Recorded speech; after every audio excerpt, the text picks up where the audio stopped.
तृतीय श्रेणी वृत्ति परीक्षा आज आम विज्ञान किसी क्वेश्चन आंसर आलोचना करवा। प्रथम क्वेश्चन रही मूल जिनिस को कौन कहती? पदार्थ ना वस्तु ना अणु ना परमाणु? मूल जिनिस को कौन कहवा? मूल जिनिस गुड़ाक हूँ जो गुड़ा आपे तैयारी जोगुड़ा को किसी चेंज करानी से गुड़ा कौन कहवा? पदार्थ। पदार्थ कहवा। आउ से पदार्थ रु जदि आम किसी तैयारी करदे जमती काठ गचर डायरेक्ट काठटा आसला सी हूँ पदार्थ से काठरू आम जब चौकी तैयारी करदे तेज कौन होता? वस्तु। किंतु मूल जिनिस को कौन कहवा? पदार्थ। ऑप्शन क हो राइट आंसर। यापर 2 नंबर पदार्थरू तैयारी हेउथिबा जिनिस को कौन कहा जाए? पदार्थ ना वस्तु ना अणु ना परमाणु? पदार्थरू तैयारी होथिबा जिनिस को वस्तु कहा जाए। वस्तु है। ऑप्शन ख हो राइट आंसर। यापर 3 नंबर निम्नोक्त मध्यरु केउटी पदार्थ केउटी पदार्थ ऑप्शन रे अछि दा ना बाल्टी ना शाबल ना लुहा? कौटा पदार्थ गोटे? पदार्थ माने मूल जिनसटा है। कौटा पदार्थ? दा। ये दा मूल जिनस हो पारिबो नाही। बाल्टी भी मूल जिनस हो पारिबो, शाबल भी मूल जिनस हो पारिबो नाही। लुहा हूँ मूल जिनस। ए लुहारू बाल्टी भी तैयारी होती, शाबल भी तैयारी होती, दा भी तैयारी होती। ये जो दा बाल्टी और शाबल एने होती वस्तु, लुहा हूँ पदार्थ है। तेणु ऑप्शन घ हो राइट आंसर। यापर 4 नंबर स्त्री लोक मैंने पिंधुथिबा कानफुल को कौन कहवा? पदार्थ कहवा ना वस्तु कहवा ना अणु कहवा ना सुना कहवा? स्त्री लोक मैंने पिंधुथिबा कानफुल को कौन कहवा? वस्तु है। से तैयारी होता जिनस सुना कि रूपा जो तैयारी हो तेणु सी हूँ वस्तु। ऑप्शन ख हो राइट आंसर। यापर 5 नंबर निम्नोक्त मध्यरु केउटी भिन्न? बैगण ना इटा ना दर्पण ना काच गुली? केउटी भिन्न? बैगण ना इटा ना दर्पण ना काच गुली? नाई इटा। इटा हूँ तैयारी जिनस माटी तैयारी। दर्पण भी तैयारी जिनस है। काच गोली तैयारी होता जिनस किंतु बैगणटा हूँ गोटे है। बैगणटा गोटे हूँ फल पनीपरिया जीव बुझेगा ना। तेणु सी अलग सी पदार्थ गणति हम आ 3टी वस्तु गणति हम बुझेगा ना। जिते भी जीवन थी जिनस से गुड़ा जमीक गछ गछ काठ है बैगण फैगण गुड़ा सब पदार्थ जी। तेणु ऑप्शन क हो राइट आंसर। यापर 6 नंबर प्रश्न निम्नोक्त मध्यरु केउटी नरम वस्तु नुहे? नरम नुहे कोटा? छेना ना सीझा आड़ू ना रसगोला ना मार्बल? कौटा नरम नुहे? छेना नरम नुहे ना सीझा आड़ू नरम नुहे ना रसगोला आड़ू नुहे ना रसगोला नुहे ना मार्बल नुहे?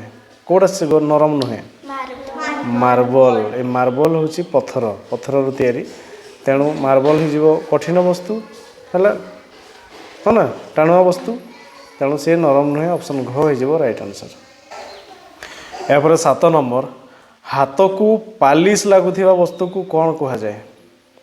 खदड़ा वस्तु ना चिकण वस्तु ना कठिन वस्तु ना नरम वस्तु?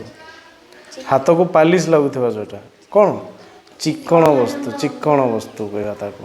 ऑप्शन ख हो राइट आंसर। यापर 8 नंबर निम्नोक्त मध्यरु केउटी कला रंगर नुहे? ग्राफाइट ना टायर ना चूनो ना कोयला? कौड़ा कला नुह? चूनो। चूनो हूँ चूनो रंग केमिति? धला। किंतु ग्राफाइट जो पेंसिल मध्य पेंसिल भितर जोटा अच्छी से हूँ कि ग्राफाइट। तापर टायर हूँ कला, कोयला भी कला। तेना चूनोटा हूँ कला रंग नुह। ऑप्शन ग हो राइट आंसर। यहाँ पर 9 नंबर केउ शस्यर दानार रंग सरिष परी? केउ शस्यर दानार रंग सरिष परी? गहम ना मांडिया ना धान ना सुजी? मांडिया देखिछ ना? हाँ से ब्लैक टाइप रो बुझील तो ये सरिष जमी मांडिया भी सेमती।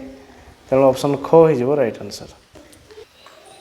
मांडिया गोटे शस्य खाइबा उचित है। एबे पिला मानकु जो अंगनवाड़ी फंगनवाड़ी मिलूची नहीं कि ମାଣ୍ଡିଆ ଏଇଟା ଭଲ ଜିନିଷଟା ଖାଇବା ଉଚିତ ହେଲା। ଏହାପରେ 10 ନମ୍ବର ତୁମେ ସେବନ କରୁଥିବା ଔଷଧ ଗୁଡ଼ିକରେ ଯେଉଁ ଚକ୍ ଚକ୍ କରୁଥିବା ପଦାର୍ଥଟି ଥାଏ ତାହାର ନାମ କ'ଣ? ଏଇଟା ଗ୍ରାଫାଇଟ୍ ନା ଲୁହା ନା ଆଲୁମିନିୟମ ନା ମାଙ୍ଗାନିଜ୍? ତୁମେ ଯେଉଁ ଖାଉଥିବା ଔଷଧ ସେଗୁଡ଼ିରେ ଯେଉଁ ଚକ୍ ଚକ୍ କରୁଥିବା ଜିନିଷଟି ଅଛି ସେ ହେଉଛି କ'ଣ? ମାଙ୍ଗାନିଜ୍। ମାଙ୍ଗାନିଜ୍ ହେଲା। ମାଙ୍ଗାନିଜ୍ ଅପସନ୍ ଘ ହେଇଯିବ ରାଇଟ୍ ଆନ୍ସର୍। ଏହାପରେ 11 ନମ୍ବର ଗୁଣ ଓ ଧର୍ମ ଅନୁସାରେ ବସ୍ତୁକୁ କେତେ ଭାଗରେ ବିଭକ୍ତ କରାଯାଇଛି? 2 ଭାଗ ନା 3 ଭାଗ ନା 4 ଭାଗ ନା 5 ଭାଗ? ଗୁଣ ଆଉ ଧର୍ମ ଅନୁସାରେ କେତେ ଭାଗ? 3 ଭାଗରେ ବିଭକ୍ତ କରାଯାଇଛି। ଅପସନ୍ ଖ ହେଇଯିବ ରାଇଟ୍ ଆନ୍ସର୍।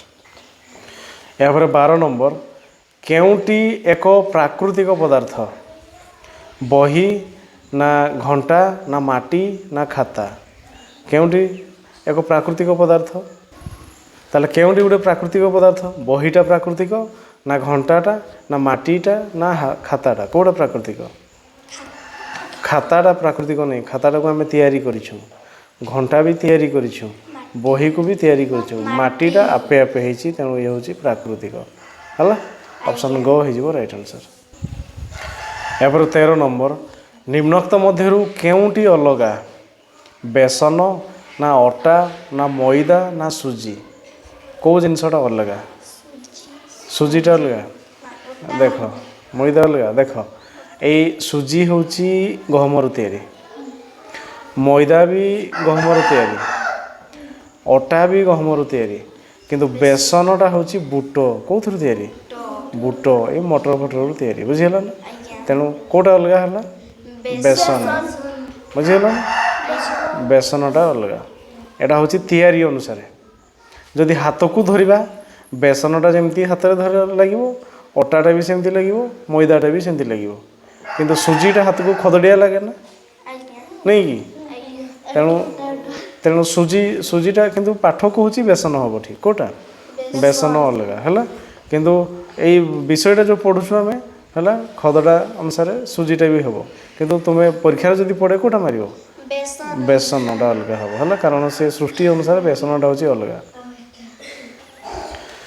ଏହାପରେ 14 ନମ୍ବର ଏଗୁଡ଼ିକ ମଧ୍ୟରୁ କାହାର ରଙ୍ଗ ଧଳା?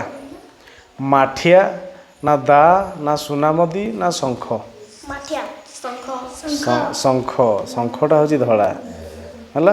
ମାଠିଆ ତ ମାଟି ରଙ୍ଗ ହେଲା, ବା ଅରେଞ୍ଜ କଲର୍ କିମ୍ବା ପୋଡ଼ିଦେଲେ ଟିକେ ଟିକେ ନାଲିଆ ଦେଖାଯିବ। ଦା ତ ବ୍ଲାକ୍, ସୁନାମଦି ତ କେମିତି ସୁନା କଲର୍ ନାଇଁ କି, ହଳଦିଆ। ତେଣୁ ଶଙ୍ଖ ହେଉଛି ଧଳା।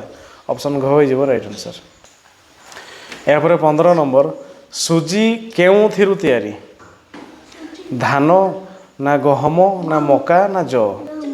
କେଉଁଥିରୁ ତିଆରି? ଗହମରୁ ତିଆରି ହେଲା। ସୁଜି ହେଉଛି ଗହମରୁ ତିଆରି। ଅପସନ୍ ଖ ହେଇଯିବ ରାଇଟ୍ ଆନ୍ସର୍।